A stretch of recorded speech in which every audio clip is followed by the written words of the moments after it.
steel beams, turbine motors, copper wiring, and scrap metal.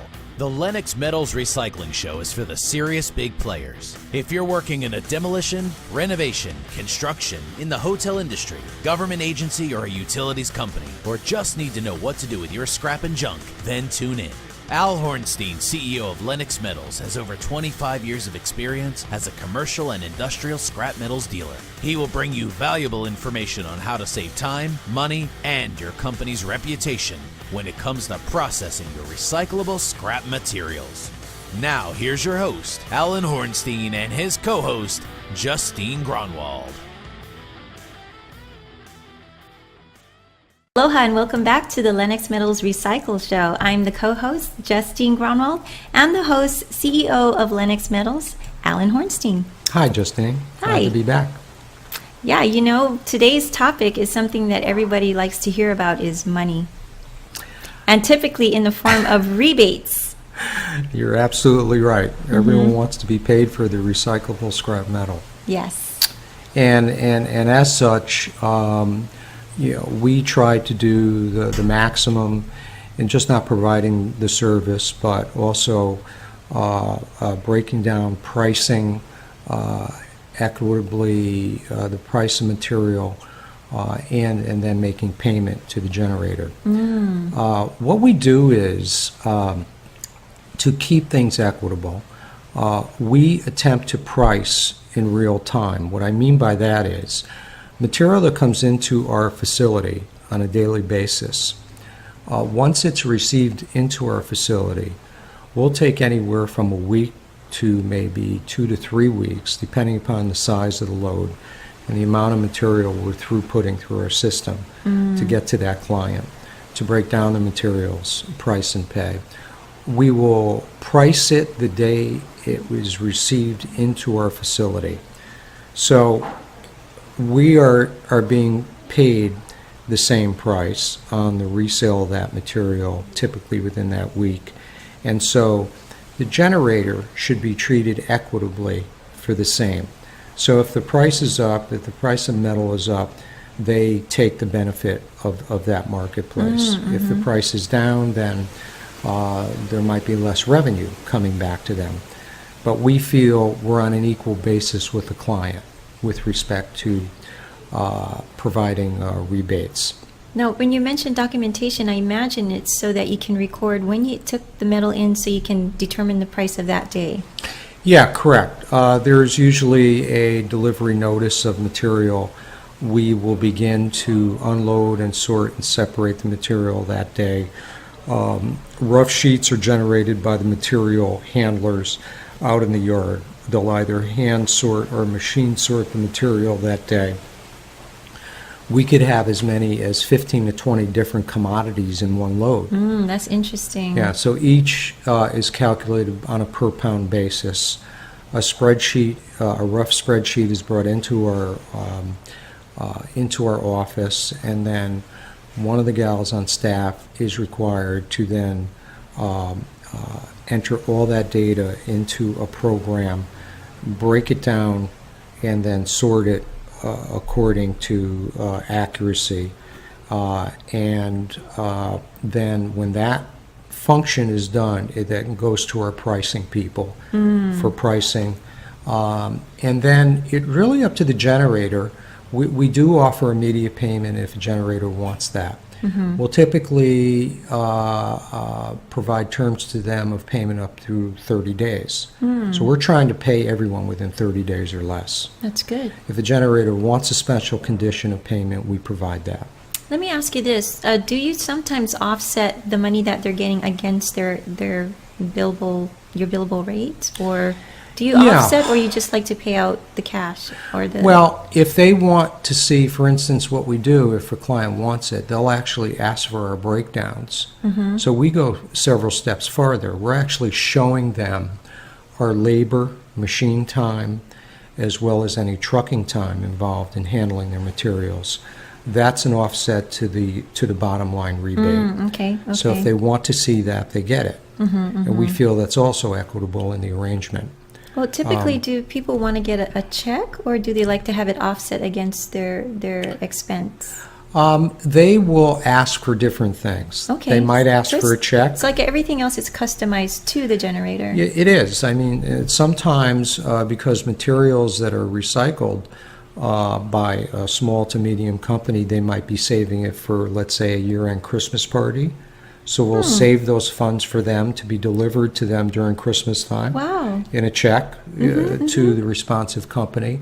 And in some cases, they're required by the nature of their contract, of the job they're on, to make payment back to their clients immediately. So we facilitate that as well. Wow. So you're very flexible. We are. And you have to have flexible terms and conditions in our business in order to operate and be ready for any type of circumstance. So it sounds like, aside from them responsibly, removing the recyclable materials, they get to get paid too. Absolutely. And I think that's so great. It's typical of that type of transaction. Yeah. What other transaction, projects that you can have that you can make money at the same time? Exactly. I mean, recycling is, and that's what it's all about. Right. When we go in, we look at inventories that are simply, at a client's location. They're simply sitting there with no reuse. They're sitting on a gold mine, maybe. Well, they're sitting on money, certainly. Yeah. And money makes the world go around. Yeah. So having a recyclable asset sitting there for months and months and months with no reuse is something either a company head might look at, or a responsible manager, and say, we're just not reusing it, let's turning it into money. That is good, because they can put it back into their company, right, and use it for other things to bring the company forward. But why don't you touch upon the types of metals that you pay on? We're paying on anything from what we call non-ferrous metals, which might be classified as copper, brass, aluminum, anything that's a derivative of that type of material, electronics, power supplies. Wow. We handle over 50 to 100 commodities. Oh, so you can't of really, scrap material. When I went to your facility, I saw a turbine engine. Yeah. Can any part of that be? Absolutely. Really? Like we'll deconstruct the casing from a turbine engine, which holds copper windings Lots inside of the motors, copper. and so we'll deconstruct the copper, remove the copper, and pay the equitable rate back to the generator. Wow. Yeah. So if any of you out there who have maybe a yard or a storage or warehouse or anything that's just sitting around, they should call you to have an assessment of what you could do with it, because that includes machinery, right? It could. It Yeah. could. It could also relate to steel type items. Steel also has a value. Steel can be valued. I was going to ask you that, because when I went on your facility, if you're watching this on video, the opening scene is all these steel beams. Right. So what could a typical generator expect from a steel beam? For instance. A steel beam might run, in terms of scrap value, might run anywhere from 5 to 10 cents a pound. That's a lot of. So if you generate enough Wow. weight, and your price will warrant you being paid that in a particular marketplace, you will be paid an equitable Wow. rate like that. So there's value sitting on the ground, whether it's a steel Right. product or a non-steel product. I would have a bird dog go and just drive around and look for that, and approach the business owner and say, hey, do you realize that you could have something there that you could generate some rebates? That would be something in and of itself. That is a job waiting to happen. Yes. Okay. Anybody that wants to create that, or I might just start my own company. I'll be a bird dog. We'll take you in as the #1 bird dog. But I think this is good for the businesses out there, because they could have a business that's generating these types of things without even knowing it. Yeah, we're part about educating a client. Yeah. To what we call the, quote, pitfalls of sometimes being in business. Anything that is a non-usable inventory sitting around is revenue sitting around that could be reconstituted into an operation to keep an operation going. What comes to mind, and maybe I'm too far-fetched, but I'm thinking about restaurants and their equipment, because obviously, their equipment goes through a ton of stuff, and then eventually they have to replace it. So let's take a scenario where there's a larger restaurant or even a hotel with these types of machinery. Where do you come in? Would you come in and assess what they're going to be removing from their property? Yeah, we'll come in and actually look at the equipment and assess what they're removing. A good example of that was a complete renovation we participated in with a large primary contractor to remove all of the entire kitchen at the Halekulani. You mentioned that, and it was done so seamlessly, like nobody was there. Well, we were there at night. Yeah, you as said required by the contract. And this is part of the project management. So we're talking about the project that you did at a beautiful hotel here called the Halekulani, and how you seamlessly was able to remove their recyclable material. And tell us a little bit more about that and what it took to get that done. Certainly. The Halekulani, this is probably better than a year ago, as part of this renaissance of modernization going on down in Waikiki, decided to do a top-to-bottom renovation of the entire hotel. This included every room in the hotel. Wow. On every floor, the outside and inside assets, as well as what we call behind the wall, into the ceiling. Everything was gutted in every room by room, and then right down to the floor of the kitchen. Wow. Finally, which was the end result. That's a huge undertaking. Yeah, it was. Hawaiian Dredging was the prime. Hawaiian Dredging is a client of ours.